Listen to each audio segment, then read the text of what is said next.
Time and the events that occur within it do not stand still. Many things that were once considered acceptable, desirable, or fashionable become inappropriate, ridiculous, or completely irrelevant as the centuries pass.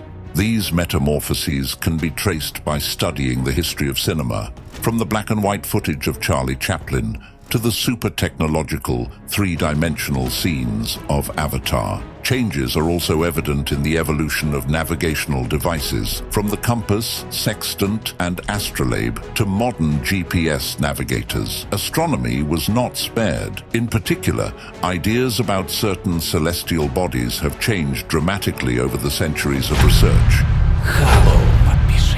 What would you say about Pluto, for example, once the smallest and most distant planet in the solar system? Today's school children, especially those who pay at least some attention to their lessons, are now twisting a finger at a temple because since 2006, the planet of that name no longer exists. No, Pluto itself has not disappeared, but its status has irrevocably changed. Let's take it from the very beginning. Pluto is a small celestial body, first discovered in February 1930. Although its existence had been speculated about many times long before that event, be that as it may, the dwarf object was discovered by Clyde Tombaugh, and since then there have been constant attempts to learn as much as possible about Pluto.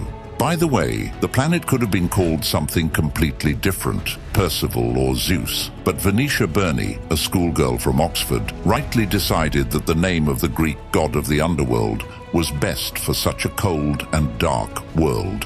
What is it? The distant and virtually unexplored Pluto. Given the object's remoteness and the fact that its year is almost 2.5 Earth centuries, it is extremely difficult to study the planet. It is a very cold and unfamiliar world to us. Its dissimilarity is evident in literally everything, from its strange, highly elongated elliptical orbit to the several types of thick ice that make up 70% of the object. Pluto's size is negligible. It's even smaller than some of its satellites, Titan, Callisto, Io, and even our moon, which is 6 times the size of the object. And this is despite the fact that it has a satellite of its own, the mysterious Charon, the coldest celestial body in the solar system.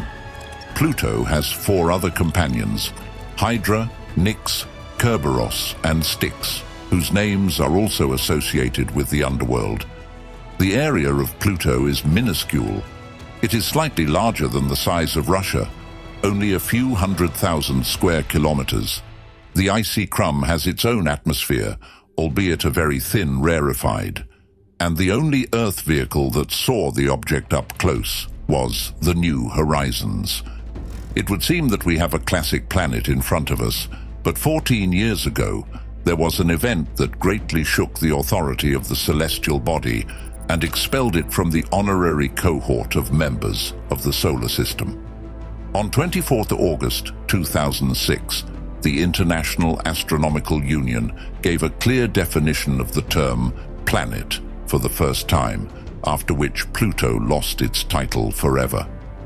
At the conference, the following criteria were announced. The body must be massive enough and have gravity that allows it to take a spherical shape. Pluto meets these characteristics, doesn't it? But listen up. The second criterion is rotation around the Sun. This point is also unquestionable. The third condition requires that the body not be a satellite of another planet, still passing here. But Pluto was badly let down by the 4th clause announced by the IAU, because according to it, the celestial body categorically does not fit the definition of a planet. The fatal condition implies that the object must clear its neighboring region of other objects. But how can this be done? During the formation period, a body must unquestionably dominate the orbit around its parent luminary and prevent any serious competitors from being there. To get rid of them, the object either absorbs smaller bodies or pushes out those that are larger. The result is a conquered space and quietly follow the beaten path. But near Pluto, on the contrary, is full of bodies from the Kuiper Belt, which, according to the most modest estimates, inhabits more than 70,000 celestial wanderers. Sedna, Makemake, Haumea, Erida, incidentally, which has its own satellite Dysnomia, Orc. All of them have approximately the same mass and composition with Pluto, and therefore, most likely one of them. This is the main reason for the expulsion of the cute dwarf from the planetary ranks. I wonder if Pluto has any other choice than to be branded an underplanet. It turns out that the shame can be washed away. How? Very simply, it is enough to mercilessly absorb its neighbors and remain in proud solitude. And then, welcome to Club. By the way, Erida also applies. After the discovery of Erida, which is 25% heavier than its divine neighbor, there was a debate about which group the spherical object should belong to, perhaps to the planets of the solar system, by analogy with Pluto. But the disagreement among scientists was resolved by the IAU General Assembly held in Prague in the aforementioned 2006. It was decided to exclude Pluto from the number of planets, although not everyone still agrees with this. At the event, initiated a vote for a specific list of criteria, and one of the options, if it passes on the votes, would have increased the number of planets in the solar system to 12. The list would have included Erida and Ceres. But the scenario of the conference went as we know now. And now let's talk about the counter-arguments, because not everyone agrees with the conclusions drawn by the majority. If you remember, there was even a wave of indignant rallies on Earth. First of all, many people do not understand why to create an artificial problem and come up with absurd definitions. Secondly, if we touch upon the decoding of the term, some professors believe that all the criteria mentioned above work exclusively in the conditions of the solar system and are valid only within its limits. So, in fact, this is not a definition of the term planet, but a clarification of the concept of planet. Active scientific movements around Pluto created a lot of excitement and multiplied the popularity of the modest object. But not only these events have left a trace in history, the discovery of the celestial body has generated a lot of illusions. For example, it is said that his name is named good-natured and goofy dog Pluto from the Disney cartoon, released 6 months after the discovery of the dwarf planet.